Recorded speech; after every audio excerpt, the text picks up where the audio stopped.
আমাদের যাদের স্মার্টফোন আছে আমরা কম বেশি সকলে কিন্তু ইমো ব্যবহার করে থাকি, কিন্তু আমরা অনেকেই আছি যারা ইমোর কিছু সেটিংস জানি না, যেগুলো আমাদের জানা অত্যন্ত গুরুত্বপূর্ণ। তো আজকে এই ভিডিওতে আমরা বুঝতে পারবো আমাদের ইমো অ্যাকাউন্টটি আমাদের অজান্তে অন্য কেউ ব্যবহার করতেছে কি না, বা আমাদের যে ইমোটা অন্য কারো ডিভাইসে লগ ইন করা আছে কি না। তো কথা না বাড়িয়ে চলুন শুরু করা যাক ভিডিওর মূল টপিকে। তো আমরা যদি ইমোতে আসি, সেটিংসে আসি ফার্স্ট টাইম এরকমভাবে, তুমি যদি দেখো সেটিংস অপশন, তো আমি ফার্স্ট টাইম যেটা দেখাবো যে আমাদের ডিভাইসতে মানে আমাদের ইমোটা অন্য কারো ডিভাইসে লগ ইন করা আছে কি না। তো এটা আমরা কীভাবে জানবো, তার জন্য আমরা চলে যাব ইমো অ্যাকাউন্ট সেটিংসে। তো এখানে আসার পরে ভিউয়ার্স দেখতে পাচ্ছেন যে ম্যানেজ ডিভাইস, এখানে যদি ক্লিক করি আমি জাস্ট ওয়েট করি, ভিউয়ার্স দেখতে পাচ্ছেন আমার এই ইমো অ্যাকাউন্টটি অলরেডি রেডমি S2-তে লগ ইন আছে, মানে কারেন্ট আর কি, যেটা বর্তমানে আমি ইউজ করতেছি। কিন্তু এর আগে ভিউয়ার্স স্যামসং এই সেটে অলরেডি লগ ইন করা হয়েছিল অনেকবারই, বর্তমান কিন্তু নাই, আগে করা হয়েছিল। যাই হোক, আপনার ইমো অ্যাকাউন্টটি কার ডিভাইসে কোন কোন ডিভাইসে লগ ইন করা হয়েছিল বা লগ ইন করা আছে সব কিছু কিন্তু এখান থেকে আপনারা দেখতে পাবেন। তো এখান থেকে আমি ব্যাক হয়ে আসি। তো এরপরে দেখাবো আমি প্রাইভেসি নামে যে অপশনটি আছে, এটা অনেক গুরুত্বপূর্ণ।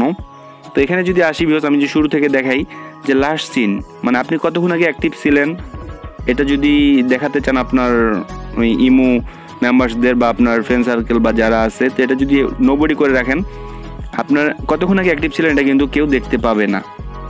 আর যদি এভরিওয়ান করে দেন তাহলে কিন্তু সকলেই দেখতে পাবে যে আপনি কতক্ষণ আগে ইমোতে অ্যাক্টিভ ছিলেন। তো এটা হচ্ছে অ্যাভাটার, এটা যদি আপনি এভরিওয়ান করে রাখেন তাহলে কিন্তু আপনার প্রোফাইল পিকচারটা সবাই দেখতে পাবে। যদি নোবডি করে রাখেন তাহলে কিন্তু কেউ দেখতে পাবে না। আর যদি মাই কন্ট্যাক্ট দেন তাহলে কিন্তু আপনার ফোন নম্বর যাদের কাছে আছে শুধু তারাই দেখতে পাবে। দেন তারপর চলে আসলাম আবার গুরুত্বপূর্ণ একটা সেটিং, যেটা হচ্ছে এই যে রেড রিসিপ্টস। তো ভিউয়ার্স এটা কিন্তু আমরা যখন কারোর সাথে টেক্সট করি বা SMS করি, টাইপিং করি, তখন কিন্তু মেসেজটা দেওয়ার আগেই কিন্তু লেখাগুলো দেখা যায় যে কী লিখতেছে বা কী টাইপ করতেছে।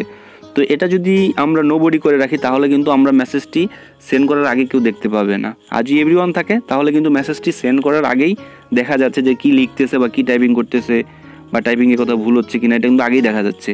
তো আমরা যদি নোবডি করে রাখি তাহলে কিন্তু কেউ দেখতে পাবে না যে আমরা কী টাইপিং করতেছি। তো তারপরে ভিউয়ার্স নিচে যে কল নামে অপশনটা দেখতে পাচ্ছি, এখানে ভিউয়ার্স এভরিওয়ান করে রাখলে সবাই আমাদেরকে কল দিতে পারবে।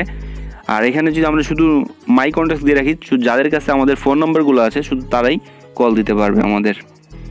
দেন তারপরে ভিউয়ার্স আরেকটা যদি জিনিস দেখাই আমি আপনাদের, সেটা হচ্ছে এই যে ব্লগ, এটা তো আমরা কম বেশি সকলেই জানি ব্লগ কীভাবে করে বা কেমনে ব্লগ করে। তো তারপরে আরেকটা সেটিংস আছে যেটা হচ্ছে এই যে ট্রানজ্যাকশন ভিউয়ার্স, এটা। তো এটা আমরা যখন ইমোতে ঢুকি অনেক ভিডিও কিন্তু আমাদের সামনে চলে আসে, আমি যেগুলো অন করে দেই বা লাইভটা অন করে দেই, তো আমি যখন ইমোতে আসি ভিউয়ার্স দেখবেন যে আমার সামনে যে ভিডিওর অপশনটি আছে।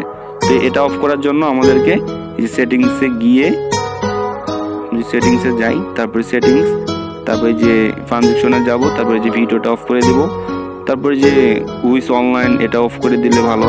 যে লাইভ এগুলো অনেক সময় আমাদের সামনে আসা অনেক ডিস্টার্ব করে, যাই কারণে এগুলো অফ করে দেওয়া ভালো। তো যদি দেখতে পাচ্ছেন এখানে কিন্তু আমার ভিডিও অপশনটা নাই, অলরেডি চলে গেছে। সো ভিউয়ার্স এই ছিল আজকের ভিডিও, দেখা হবে নতুন কোনো ভিডিওতে। ধন্যবাদ।